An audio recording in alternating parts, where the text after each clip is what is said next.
Good morning from Panhandle Outdoors, America's only daily outdoor TV show. Your source for fishing, hunting, and information for folks who enjoy the great outdoors. Now sit back, relax. It's Panhandle Outdoors. Good morning, folks. Welcome to Panhandle Outdoors. I'm Winston Chester. I'm glad you're here this morning. Got a great show lineup. Special guest here, answer all kind of questions that you have and informing us on what's going on here with the FWC. But first, let's take a look at our weather brought to us by Drew Potter's company, Gulf Coast Air Conditioning. It's going to be high today of 81, low of 69. Really another pretty day. And water temperature we don't have. I'm sure that something happened in Bowie out there because I haven't posted it in several days. So we'll try to get to the bottom of it and let you know about the water temperature because it's crucial now. Every day we need to know the water temperature here in October about how fast it's dropping. But we'll be looking around for it. Our river reading is brought to us by Mountain Dew. On the outdoors with Mountain Dew. We're looking at the Apalachicola Bluntstown. It's looking good. This morning's reading an 8.5, 8.5. Good and level. It's going to be steady this weekend, as will be the Choctawhatchee at Caryville. It's reading right now for 5.5, and it's just level off. You can see it's going to be just sitting there. Going to be some good fishing on the Choctawhatchee this weekend. Take a look at our tide chart brought to us by Kent Forest Lawn here on 23rd Street. We're looking at neap tides today, and we're not going to have a good tide. And tomorrow we're going to have some incoming tide good, and Saturday and Sunday will be decent tide. So we're finishing up the neap tides today, so we'll go ahead and get ready for a weekend worth of tide. Wind's going to be coming south, southeast at about 8. So not a bad day to be outdoors. Let's take a break and we'll be right back. Welcome back, and welcome to our guest this morning, Officer Bobby Ramos. Good morning. Good morning, sir. Appreciate him getting up, driving all the way over here from Milton just to be on Panhandle Outdoors to let you folks know what's going on, and we appreciate you. Have a good drive this morning? Yes, sir. Yeah, a little hiccup, but I overcame it. Really? He's got a company truck. That's right. But it's leaking oil. Yeah, So, yeah. I didn't know it, but now I do. That's funny when a company truck leaks oil, but you made it. I made it. I made it. We adapted and overcame. And you can call for help if you need it. Yeah, that's right. That's right. Okay, so what's been going on with FWC?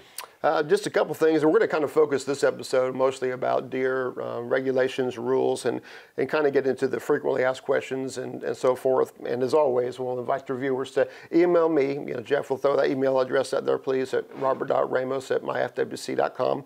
And just send questions to me. And at the end of the show, we'll have a few questions that some of the viewers have already asked, seeing what kind of time that we got. A quick reminder for dove season. Second phase will show up and it's November 13th through December 5th. And final phase in December 19th, going through January 31st. Your daily bag limit on those is 15. And then we got a big day showing up on Saturday. We're in Zone D. So in preparation for our deer season, that's kind of what I want to do this morning. Is just general information, some rule changes, some different things like that our deer hunters out there might have. Mm-hmm. So if you're all just a fisherman and not into the deer hunting, you got to forgive me. No, not going to be a lot of fishermen season going on right now, but it is. Know this. Yeah. It's important stuff for the deer season. So, like I said, Zone D archery opens up on the Saturday. So we had a lot of general questions to go over. So getting ready for the deer season. Part of many deer hunters' preseason preparation includes brushing up on your hunting regulations, and I've got a list of common questions to put you in the know. So what are the new rules for hunters who pursue deer with dogs? Beginning July 2021, dogs pursuing deer, wild hog, fox, or coyote must have collars equipped and monitored with devices that allow remote tracking, GPS, or telemetry. So this rule change was requested by the dog hunters, requires these devices to be attached by a collar or similar means. Also this year, removing, tampering, or otherwise interfering with any collar or tag, including a remote control tracking device and behavior correction collars of a dog used for hunting without the owner's permission is prohibited. It's actually a second-degree misdemeanor that carries a fine up to $500 and possible jail time. So if you end up catching one of these dogs and it's not yours, do not interfere with that collar or anything else. Keep in mind, on July 1st, 2022, an additional corrective device is also going to be required on collars of hunting dogs pursuing deer, wild hog, fox, or coyote. So that's going to be an additional one starting next year? Starting next year, next July. They're doing it, over the course of a year or two, giving people opportunity, because some of that equipment we understand is pricey. So it takes a little time to accrue, the money to get those things. So you have got another year to get the rest of it. Another question people ask us all the time, can I use my bow during muzzleloader season? Yeah. All right, yes. Crossbows and bows may be used during the muzzleloading gun season on lands outside of the WMAs. If you plan to hunt a WMA, a wildlife management area, it's important to review that area's regulation brochure to make sure you're up to speed on what methods of take are allowed, as well as season dates, bag limits, and license and permit requirements, because they can vary from state regulations to other WMA. Over in my area, Winston, we've got 7 different WMAs within an hour of each other. And That's general good. regulations are the same, but individual regulations for each WMA, they do differ from place to place. Season dates, bag limits, hunting hours, stuff like that, they change. So make sure you understand where you're going to go hunt, private land versus a WMA, because those rules are different for each in many cases. And then WMA to WMA, those regulations are very often specific and unique to each, wildlife management area you're going to hunt. That's interesting, because some of them have specific needs and some have specific issues, so that they are different. I didn't realize you had 7 over that way. We do. We got awesome. Quite a few within an hour of Pensacola, Milton area. There's a handful, and sometimes something might be open in one and closed in the other. And a lot of times they duplicate and they cross over. But just make sure you know where you're going to go hunt, and make sure that you understand the regulations unique to that area. And if you ever have questions, please give us a call. Okay. So other questions. Are all muzzleloaders legal during muzzleloading gun season? The only muzzleloaders that may be used during muzzleloading gun season are those that are fired by wheel lock, flintlock, percussion cap, or centerfire primer. Okay. Beginning in July 2021, muzzleloading guns designed to allow an accelerant, like a gunpowder, to be loaded at the breech can be used during muzzleloading gun season. When hunting deer, muzzleloaders firing a single bullet have to be at least a .30 caliber or larger. Okay. Muzzleloaders that are firing 2 or more balls have to be 20 gauge or larger. Okay. Another general question we get, do I need to wear hunter orange when deer hunting? Maybe. So if you're hunting deer on public lands or accompanying someone hunting deer on public lands, you have to wear a minimum of 500 square inches of daylight fluorescent orange material as an outer garment. The hunter orange clothing must be worn above the waist and may include a head covering. The rule doesn't apply during an archery only season on your public lands, or if you're hunting on private lands. Okay, I want to say something about that. To me, that's a no-brainer. Now, you just wear orange when you go out in the woods. To me, that's right. just my personal opinion. And I know it's been a law with WMA for a good while. But I remember when we first started doing it many years ago. My dad was older by then. He said, "My goodness, son, we should have been doing this all along." I never will forget him saying that, because you see those hunters way off, way down the pipeline, and it's just a no-brainer now. So even during archery season, especially with crossbows and all, you don't know. But that's right. That's my personal opinion from Panhandle Outdoors. But the law is you do wear them on public land. You do, absolutely. And then we get, another question that we get is, well, what about when I get up a tree? People say, what if I get jacked up 30 feet up a tree? Can I take it off then? Well, technically, no. You're not supposed to take it off if you're hunting, period. Again, I wear a lot of bright colors when I'm fishing, because I tell people when I fall out of the boat, I want people to find me. So when you fall out of a tree, you want them to find you with a bright orange. Yeah, absolutely. It happens every single year. We get phone calls every year to go find someone who's stuck in a tree, and that orange sure helps. It sure does. Sure does. Okay, well, this is some really good stuff. There's a lot of information, but it's really good. So we're going to take a quick break and be right back with Bobby. Welcome back. Sitting here, FWC Officer Bobby Ramos, who's giving us a lot of good information. It's coming straight from the Commissioner's office, and this is the stuff right here that we need to know. So Bobby, you just can continue with that. Thank you, sir. We'll get into more questions here. So people ask us, what is an antlerless deer? What is an antler deer? So an antlerless deer is any deer except a spotted fawn without antlers or whose antlers are less than 5 inches in length. An antlered deer is any deer having 1 or more antlers at least 5 inches in length. So an antlerless deer is not necessarily a doe only. It's not necessarily a female. An antlerless deer could be a small, small buck. Antlers less than 5 inches. So can antlerless deer be taken during any day of the deer season? Answer is no. Antlerless deer as I just described a second ago, which is any deer except the spotted fawn without antlers or whose antlers are less than 5 inches in length, can only be harvested when they're illegal to take, such as during archery season and on antlerless deer days on private land, or if you have an antlerless deer permit. For example, in Blackwater or some of our other WMAs, you can put in for an antlerless deer permit, and if it's like a lottery system. If you're drawn on that, then they'll give you a permit that allows you to take one antlerless deer, during a certain range of the general gun season, and that is at one time you can do that. So there are times when you can take it by permit. And so. Other exceptions, you can, if you have an antlerless deer program permit on private property, then that's another exception where you might be able to take an antlerless deer. Can youth harvest any antlered deer during the deer season?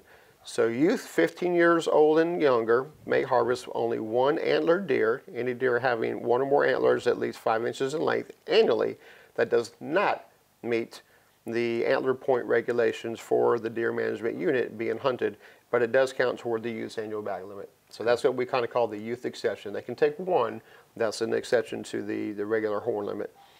What license or permits do I have to hunt deer in Florida? Hunters must have the following license or permits to hunt. During archery season, Florida hunting license, deer permit, and an archery season permit. If hunting in a wildlife management area, a management area permit is also required. And in addition, a limited entry or quota hunt permit could be required to participate in designated hunts on certain WMAs. Goes back to what I said before. Okay. Look in that WMA brochure. You can get that online at myfwc.com. Just type in management area brochures, and it'll take you to the page. And make sure that you are following the regulations to each WMA, because they differ from place to place. For crossbow season, a Florida hunting license is required, a deer permit, and a crossbow season permit. On most WMAs, there's not a crossbow season, and only people with a disability crossbow permit are allowed to use crossbows during archery season, and a management area permit is also required. Muzzle-loading gun season, Florida hunting license, a deer permit, and a muzzle-loading gun permit. If hunting in WMA, a management area permit is required. In addition, a limited entry quota permit could be required to participate in designated hunts on certain WMAs.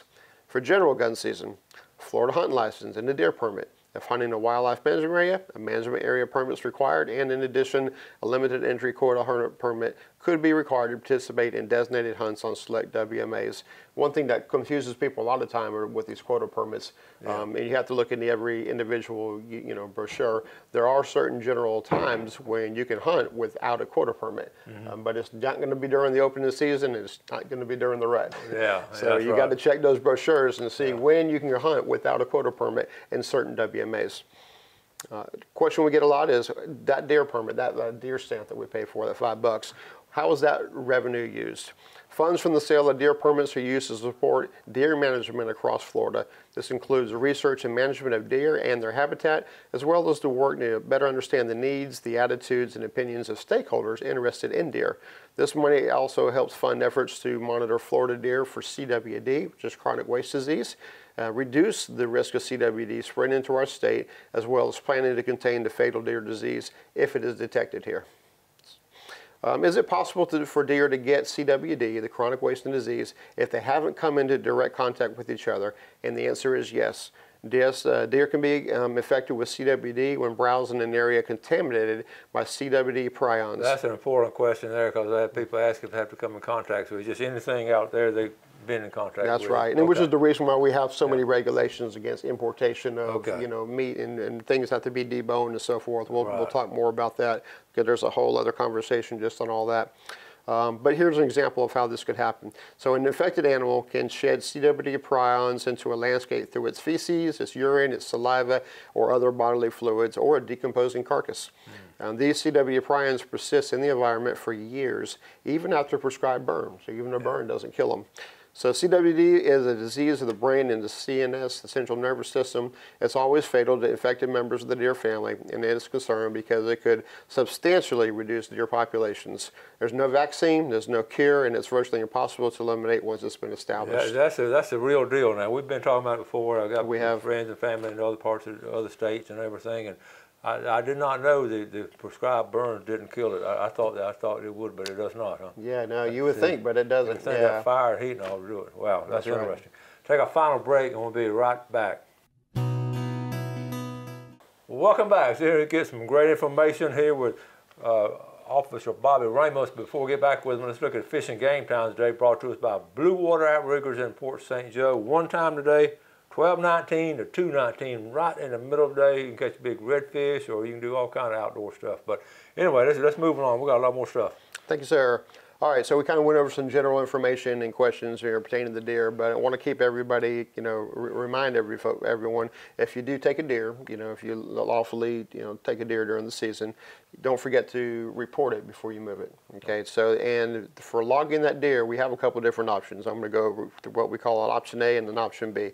Option A is to log and report, which is our steps 1 and 2, on a mobile device with the FWC's Fish Hunt Florida app. Or you can go online to gooutdoorflorida.com prior to moving the deer. So make sure that before you move that deer that you at least get it in. We get a question all the time is, well, what if I don't have cell phone signal? If you put that information into that app, as soon as it'll hold it. And then once you get into signal range, it'll upload it. Yeah. So you have that method. You also have the paper copy. Then make sure you can fill out that paper copy in lieu of the electronic initially before you move that deer. And then, same thing, it goes in option B.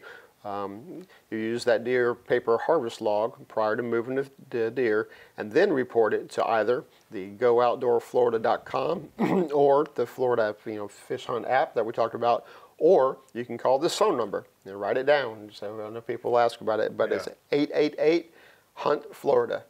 So you got a few different methods. Just make sure that you get that thing reported within 24 hours. So log it before you move it, and then make sure you get some type of confirmation number within 24 hours after that. Okay. All hunters, including those under 16 of age, resident hunters 65 years and older, military personnel on leave for 30 days or less, and those hunting on their homestead in the county of residence must log their harvested deer prior to moving it from the point where the hunter located the harvested deer, and report, step 2, report that harvested deer within 24 hours. Okay. So very important to do those things. All right, so this section here, I call it Ask an Officer, and it'll be a follow-up to what we did a couple months ago. But I know that a lot of viewers may have questions about different, FWC This one of the questions regs. sent in by the viewer, okay? It is. I've got a question from Jim Wheat, and but I want to and also take a second to put a plug in. If you got a question, you maybe need some clarification on a regulation or a rule, or want to know a little bit more about what we do, please send me an email, and I'll answer your question via email, and then if I get enough of them, and we'll try to answer it on here. This question from Jim Wheat came up a couple different people. Okay. So he asked, I understand the 300-foot distance requirement for boating and fishing in relation to a dive boat or a dive flag. I always respect the dive boat that's already set up on a wreck, and I will stop. I will go to another spot to fish. What about when I'm set up on a wreck and the dive boat comes up next to me and sets anchor for his dive location, and it's only a few feet away? This happens a lot. It happens a lot. Yeah. It does, and and he says, thanks for answering our questions. All right, so a very common question, very common scenario. There's not a law or regulation that requires a boat with scuba divers to maintain any distance from another vessel that's already at anchor and they're fishing. Conversely, there's not a law that requires a boat or fisherman to keep from anchoring up near a dive boat either. But it boils down to ethics and the courtesy. Yeah, but I've seen it so many years. As a fisherman, you feel like you're sort of bullied when they come up. You have their fishing and come up right next to you, and divers all over the place. So they do. It's irritating, I know, especially if you're catching fish. It can be. Yeah. It can be. If you're anchored and the dive boat deploys divers near you, it's not illegal for them to do so, nor are you required by law to move or adjust your fishing methods. Yeah. Okay, it's not uncommon for a lot of vessels to get real close in the Gulf because everyone wants to fish that structure. We all know the fish are looking for structure on the bottom, and everybody wants to be on top of that. So it's not uncommon. The other thing I like to remind folks is that there's no such thing in the Gulf of Mexico as private numbers. All right, everything is public, and all waters out there are accessible to everybody, and everybody has the right to fish them when and how they choose to, per season and regulations that are established by NOAA and FWC. Even if it seems inconvenient to some, you know, it's not illegal. It does get into a matter of perhaps ethics or sportsmanship, but it's not a measure of legalities unless other things come into play, which is, we're not going to go down that rabbit trail. We'll write a book on some of those stories. That's right, that's right. If a vessel approaches another vessel that already has divers down device displayed, the approaching vessel must either stay 300 feet away or come down the idle speed. After the approaching vessel has done this, they can legally fish next to the dive boat. It's not illegal for them to do that. Might be inconsiderate, might not, but you just got to keep in mind that the sport diving community and the dive shops often play a vital role in establishing artificial reefs and these wrecks, you know, for the enjoyment of fishermen and for divers as well. Additionally, charter dive boats as well as for hire charter boats often have pagan customers who book a dive or a fishing trip to get on that same wreck that you're fishing on too. It seems to me like, you know, if the diving industry does establish that reef, that should be for divers, but if the fishermen establish that reef, that should be for fishermen. That would be a lot simpler, but I know we can't do that way. But we can't do it that way. That's right. That's right. I just, you know, a lot of times, and here's the other thing to think about. If you are fishing, divers are unlimited there. They're not going to be there for that long. Yeah. And then, you know, oftentimes, you let them go down there, do what they're going to do, and have them pop up and ask them. Just have a conversation with them. What'd you see down there? They might give you some information that might help you out. You know, or, more just might give you a lot a better of a fishing experience. So that's some of the common questions that we get on that. So thank you, Jim, for that. Okay. That question came in a lot. Okay. And then how much time we got left? We got about Jeff. What we got there? I've got about 2 minutes. We got maybe 2 minutes. Okay. 1 minute. We got 1 minute. 1 minute. All right. I don't think I got time to answer the second one. Mr. Hilliard asked a lot of questions about no wake zones, and it gets into quite a lot. So I think we'll just chew the fat for a second there. Oh, okay.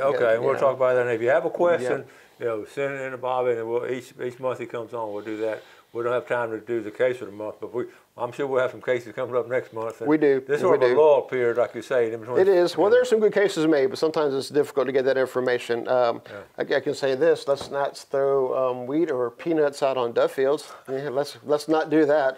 A few people did, and they're going to court for it now. Have we ever gone through a dove season where there haven't been a case made on that? No. I can never remember that. No. Don't put corn or grain or any type of attractant on a WMA for deer season or turkey or hog. Let's not do that, folks. I promise you, it's already, our officers have probably already found some or waiting for you on Saturday morning. I know it. What about the, one of the things too, I was talking about, what is it?